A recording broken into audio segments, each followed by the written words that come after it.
انسانوں کی عظیم اکثریت کیسی کیسی مشکلات کے ساتھ دوچار ہوتی ہے۔ عظیم اکثریت وہ ہے کہ جو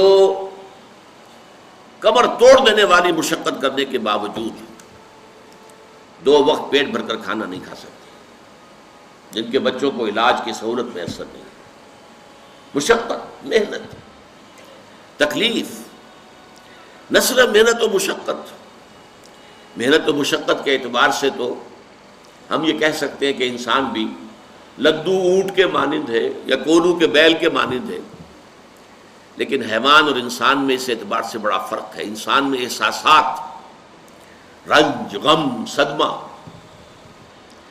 کسی جانور کا بچہ جب جوان ہو گیا اب اس کے بعد وہ جانے اس کی زندگی علیحدہ ہے، والدین کی علیحدہ ہے، والدین بھی پتہ نہیں کوئی ان کا جوڑا ہے کہ نہیں مستقل۔ لیکن یہاں کیا ہوتا ہے؟ یہاں جس اولاد کو پالا پوسا، جنہیں اپنے جگر کے ٹکڑا سمجھ کر اور اپنا پیٹ کاٹ کر جن کو پالا ہے، اگر وہی بیٹا جوان ہو کر سینہ تان کر بات کرتا ہے، یا جیسا کہ آپ سنتے ہیں باپ پر ہاتھ اٹھا لیا ہے، ماں کو مار دیا ہے، قتل کر دیا ہے، جو صدمہ اس وقت انسان کو ہوتا ہے کیا کسی حیوان کو ہوتا ہے؟ یہ صدمات، یہ رنج و غم، قرآن مجید میں ایک پوری سورہ مبارکہ ہے اسی پر، جس کا مرکزی مضمون یہی ہے، لا اقسم بہذا البلد وانت حل بہذا البلد ووالد وما ولد لقد خلقنا الانسان فی کبد۔ میں جو ابتدائی قسمیں ہیں ان کو اس وقت تشریح نہیں کروں گا، اس لیے کہ وہ ہمارا اس وقت کا موضوع نہیں ہے۔ جس چیز پر قسمیں کھائیں اللہ نے 3، لا اقسم بہذا البلد وانت حل بہذا البلد ووالد وما ولد، 3 قسمیں کھا کر بات کیا کہی؟ ہم نے انسان کو محنت اور مشقت ہی میں پیدا کیا ہے۔ محنت اور مشقت ہر انسان کا مقدر ہے۔ عام طور پر سمجھا یہ جاتا ہے کہ غریب لوگوں کے لیے یہ معاملہ ہے، نہیں، اصل میں محنت اور مشقت کی شکلیں مختلف ہیں۔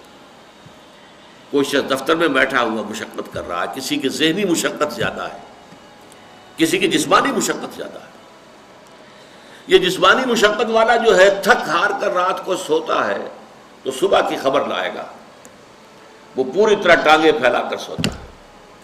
اور یہ جو ذہنی مشقت کرنے والے ہیں، لمبی لمبی کاروں میں چلنے والے اور بڑے بڑے محلوں میں رہنے والے، ایئر کنڈیشنڈ آفیسز اور بنگلوں میں رہنے والے، ان کی راتوں کی نیند حرام ہو جاتی ہے۔ ان کو جو مسائل درپیش ہوتے ہیں، انہیں جو صدمے ہوتے ہیں، انہیں جو فرسٹریشنز ہوتی ہیں، یہ نقصان ہو گیا ہے، یہ معاملہ ہو گیا ہے، فلاں نے یہ کر دیا ہے، فلاں پرابلم پیدا ہو گیا ہے، یہ ساری چیزیں جو ہیں یہ اس غریب مزدور کے لیے نہیں ہوتی۔ آپ کو معلوم ہے ہپنوٹکس کی ضرورت جو ہے انہی عمرا کو ہوتی ہے، سیڈیٹیوز کی ضرورت انہی کو ہوتی ہے، ٹرینکولائزرز انہی کو چاہیے، انہیں نرم گدیلوں کے اوپر نیند نہیں آتی۔ تو مشقت اور محنت ہر ایک کے لیے ہے۔ صدمہ، غالب نے بہت خوب کہا تھا، قید حیات و بند غم اصل میں دونوں ایک ہیں۔ موت سے پہلے آدمی غم سے نجات پائے کیوں؟ یہ انسان کا مقدر ہے، یہ تو ہو کر رہنے والی شے ہے۔ غم تو رہے گا، صدمہ رہے گا۔ آپ کو شاید یاد آیا ہو، ایک بڑی عظیم ہستی گزری ہے انسانی تاریخ میں، گوتم بدھ، کپل وستو کا شہزادہ، at the prime of his youth, 30 برس کی عمر، اس نے مشاہدہ کیا لوگوں کو، لوگ دکھوں میں ہیں، لوگوں کے لیے مصیبتیں ہیں، لوگوں کے لیے تکلیفیں ہیں۔ ایک اندھا آدمی دیکھا اس نے چلتا ہوا جو ٹھوکر کھا کے گرا اس کے نگاہوں کے سامنے، اس نے سوچا یہ کیا ہو رہا ہے، کیوں ہے یہ اندھا کیوں ہے؟ کسی کو اندھا پیدا کر دیا جاتا ہے، پیدائش کے اندھا۔ کسی والدین کے سامنے اس کو بچہ جو ہے دم توڑ رہا ہے، کچھ نہیں کر سکتے، ٹک ٹک دیدم دم نہ کشیدم، جا رہا ہے تمہارے ہاتھوں میں سے، نکل رہا ہے، جا رہا ہے۔ قرآن مجید میں بھی سورہ واقعہ میں قسم کھائی گئی ہے، فلولا ان کنتم غیر مدینین ترجعونها ان کنتم صادقین، واپس لے سکتے ہو تو لے لو، موت کے پنجے سے چھڑا لو اگر تمہارے اندر کوئی طاقت ہے۔ نہیں، جا رہا ہے، رو رہے ہیں۔ یہی وجہ ہے کہ پھر وہ اس فکر میں یہ دکھ کیوں ہے انسان کا مقدر، اس کا سبب تلاش کرنے کے لیے پھر اس سے نکلنے کا راستہ کیا ہے۔ اس سے نجات کیسے ہوگی؟ نروان کیسے ملے گا؟ پھر آپ کو معلوم ہے 30 برس کی عمر میں جوانی کا دور، جوان بیوی کو رات کو سوتے ہوئے چھوڑ کر گیا ہے، شیرخوار بچہ چھوڑ کر گیا، محل چھوڑ کر جا کر خاک چھانی ہے، کہاں کہاں پھرا ہے، کن کن رشیوں منیوں کی خدمتیں کی ہیں، کہاں کہاں گیا ہے، کتنا وقت لگایا ہے، کن کن جنگلات جو ہے اس کے خاک چھانی ہے اس نے۔ بہرحال اسے کیا ملا کیا نہیں ملا یہ میں اس سے بحث نہیں کرتا، اس لیے کہ ظاہر بات ہے کہ وہ حضرت مسیح علیہ السلام سے بھی قبل کی شخصیت ہے، اور اکثر لوگوں کی تعلیمات بگڑ گئی ہیں۔ حضرت مسیح علیہ السلام کی تعلیمات اگر قرآن مجید ہمیں نہ بتائے تو ہمیں کیسے معلوم ہو کہ ان کی اصل تعلیم کیا تھی؟ عیسائی جس مسیح کو ماننے والے ہیں اس مسیح کو تو ہم نہیں مانتے، اللہ کا بیٹا تو ہم نہیں مانتے، لیکن اگر قرآن مجید واضح نہ کرتا تو ہمیں کیسے معلوم ہوگا؟ اسی طرح گوتم بدھ کے بارے میں جو کچھ کہتے ہیں ان کے ماننے والے، اس کی طرف نہ جائیے، وہ کیا تھا حقیقت میں ہم نہیں جان سکتے، لیکن یہ ضرور ہے کہ اس کے فلسفے کا جو مین تھیم ہے سروم دکھم، all is pain, all is suffering, all is agony, سروم دکھم، درد ہی درد ہے، رنج ہی رنج ہے، غم ہی غم ہے، قید حیات و بند غم اصل میں دونوں ایک ہیں، موت سے پہلے آدمی غم سے نجات پائے گا۔ لیکن اس اعتبار سے اگر آپ غور کریں گے تو چلیے انسان حیوانات کی صف میں آ گیا بس، لیکن نہیں، انسان کی ہیومن ٹریجڈی کا نقطہ عروج بالکل ایک اور ہے۔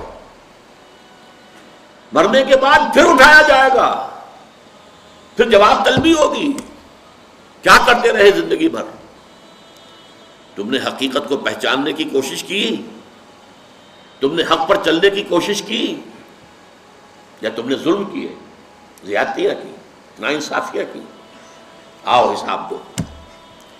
حیوان سے یہ محاسبہ نہیں ہے، نباتات اور حیوانات اس سے بری، انسان ہے۔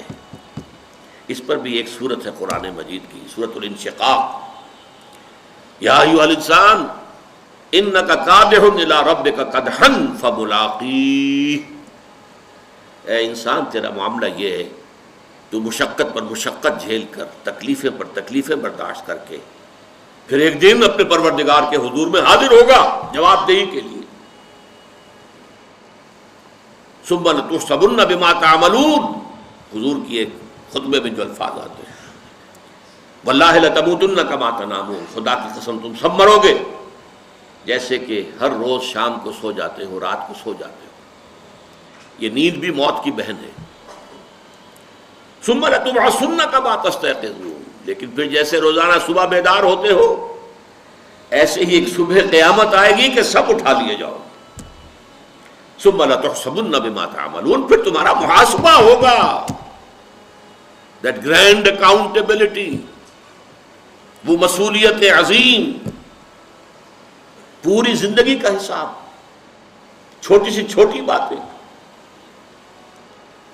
وَمَنْ يَعْمَلْ مِثْقَالَ ذَرَّةٍ خَيْرًا يَرَهُ وَمَنْ يَعْمَلْ مِثْقَالَ ذَرَّةٍ شَرًّا يَرَهُ، ذرے کی ہم وزن نیکی ہوگی وہ بھی سامنے پاؤ گے، اور ذرے کے ہم وزن بدی ہوگی وہ بھی سامنے پاؤ گے۔ انسان چیخ اٹھے گا، مَا لِهَذَا الْكِتَابِ، یہ اعمال نامہ کیسا ہے، لَا يُغَادِرُ صَغِيرَةً وَلَا كَبِيرَةً إِلَّا أَحْصَاهَا، اس نے تو نہ چھوٹی چیزیں چھوڑی ہیں نہ بڑی چیزیں چھوڑی ہیں، تمام کا احاطہ کر لیا ہے۔ وہ محاسبہ ہوگا، اور اس کے بعد جزا و سزا کے فیصلے ہوں گے۔ بہت مبارک ہوں گے، خوش قسمت ہوں گے وہ لوگ جو جنت کی طرف بھیج دیے جائیں۔